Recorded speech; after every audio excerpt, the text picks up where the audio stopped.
Welcome, everyone. This is Jordan with Foodbevy, the online community for food and beverage founders. And today I get to talk with Emily Groden of Evergreen, and really looking forward to our conversation today. So Emily, let's jump right into it. Tell me a little bit about Evergreen. What's the product and how did you get started? Sure. Thank you so much for having me, first of all. So excited for this conversation. Evergreen is a healthier frozen waffle. It was inspired by my 2-year-old daughter. As a working mom, I wanted to give her frozen waffles for the convenience factor, but didn't want all the additives and preservatives and extras that I was seeing in the popular brands on the market. So decided to make my own. I came up with a recipe that is made with 100% whole wheat flour, has no refined sugar or dairy or preservatives. As I mentioned, I like to say that our only preservative is the freezer, and is flavored only by real fruits, vegetables, nuts, and spices. So, no natural flavorings, no artificial flavors, just good stuff in there. We have 5 flavors. We have peanut butter banana, which I think of as kind of like a peanut buttery banana bread, zucchini and carrot, which is kind of a cross between a zucchini bread and a carrot cake, mixed berry and almond, which was inspired by my love of baking mixed berry pies in the summer. Pumpkin and pecan is our newest flavor, and is kind of a pumpkin bread, pumpkin pie, all things pumpkin spice inspired. And then chocolate chip and matcha, which was inspired by my love of matcha lattes. How it was founded is a real winding road. I was actually a lawyer until 2 months ago.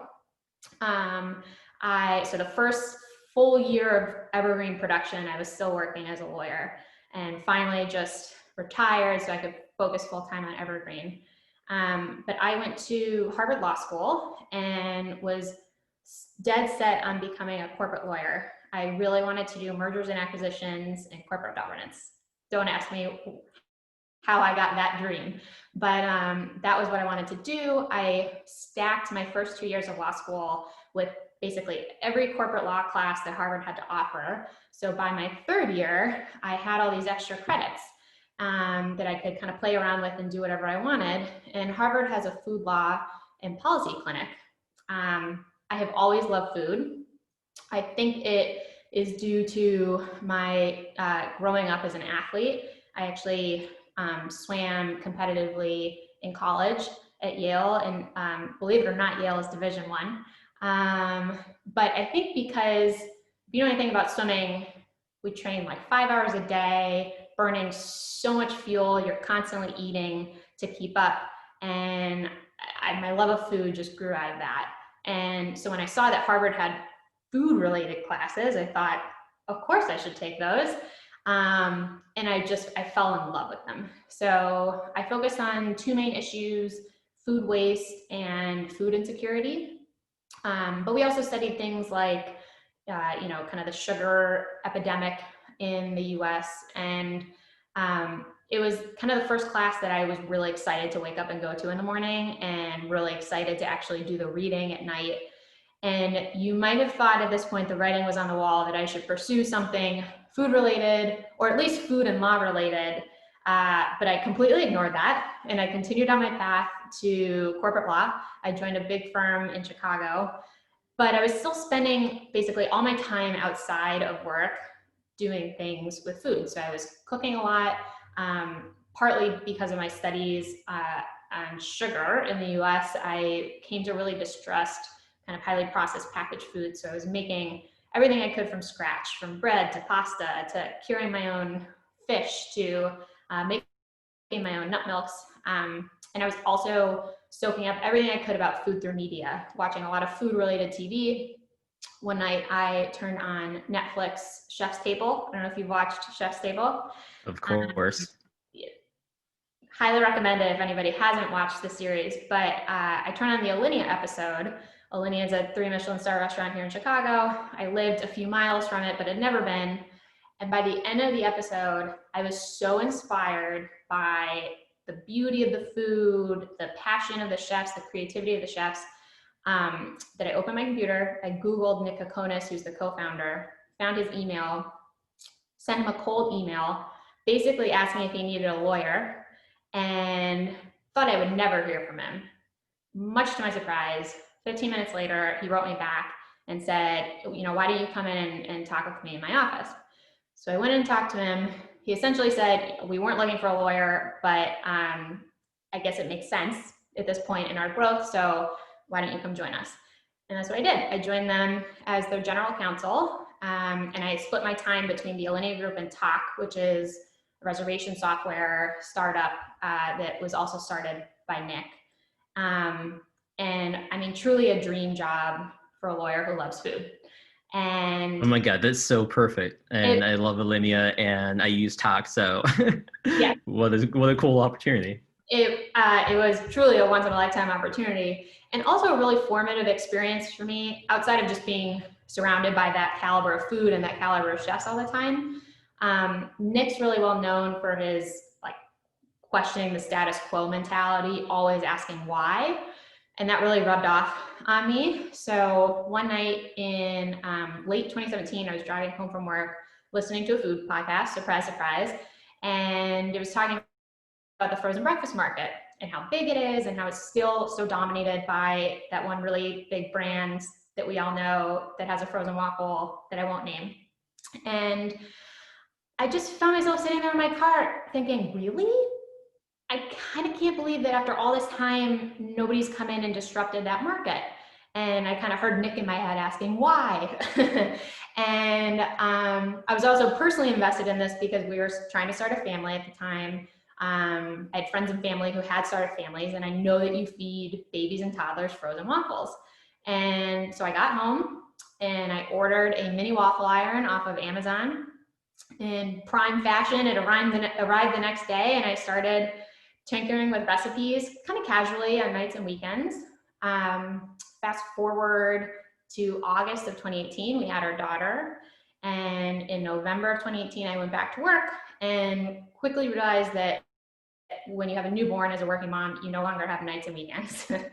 And so kind of had to decide at that point, either I drop this side hustle, this dream that I'm trying to pursue, or decide it's worth it and give it a real shot. And I decided it was worth it.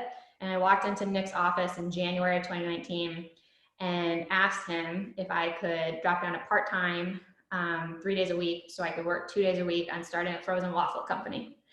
And can only imagine what he was thinking when his general counsel walked in saying she wanted to start a frozen waffle company.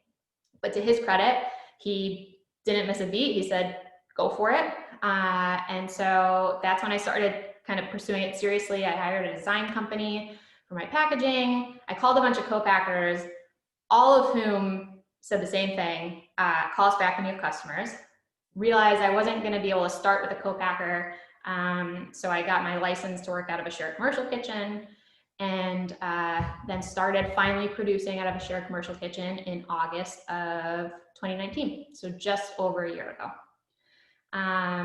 And I took Wow, that. what a story. I mean, I love kind of from the beginnings of creating a delicious kind of snack for and convenient snack for your daughter and kind of getting into frozen waffles, and working with Alinea Group and Talk and all that work, like from dream job to next dream job sounds like amazing. Like you've had this great path, but we all know like starting an actual food company is a lot more challenging than even it seems like, right? You had a lot of like hands-on experience watching Nick grow the restaurants in the group, but it's different when you're doing it yourself and you're like making the product yourself and having to sell it yourself. So what's the last year been like for you? It's been a ride. I mean, most of the time it's been really fun. There are definitely challenges. I think probably the most challenging thing for me is it's a completely new industry to me. I had zero experience in CPG, and every time an issue would come up, I kind of thought it was unique to Evergreen and it was something that I was doing wrong. I have been super fortunate in the last 2 months since I went full time, and I've actually had 5 days a week more really to work on Evergreen, that I've had time to talk to other founders and other CPG brands. And I mean, this is really where Foodbevy is so brilliant, because I'm sure it serves the same purpose in a lot of ways, but it has been so nice talking to other people in this industry and realizing like these are the issues that all companies go through. So for example, the first company I talked to was another frozen company. And I had trouble over the summer with my e-commerce operation. It was so hot, there were delays. And so occasionally one of my orders would show up on someone's doorstep and the waffles would be warm. Assumed it was something I was doing wrong. And then I talked to this other frozen company and they're like, oh yeah, our stuff shows up on doorsteps melted all the time. And it was just, I just felt so relieved to learn that like this is an issue that other frozen companies deal with too. So it's been so nice learning from other founders, from other brands, and kind of the challenges that they've gone through too. Launching a brand essentially kind of during the pandemic is also really challenging, to say the least, for everyone. But especially when you're starting out, like trying to get new people to even try your product, right? People aren't spending as much time in the grocery stores, and frozen products, it's frankly, like you just said, it's very hard to sell online because of the shipping issues and keeping it frozen. What are some of the things that you've been trying to introduce Evergreen to people? Yeah, so I'll back up a step.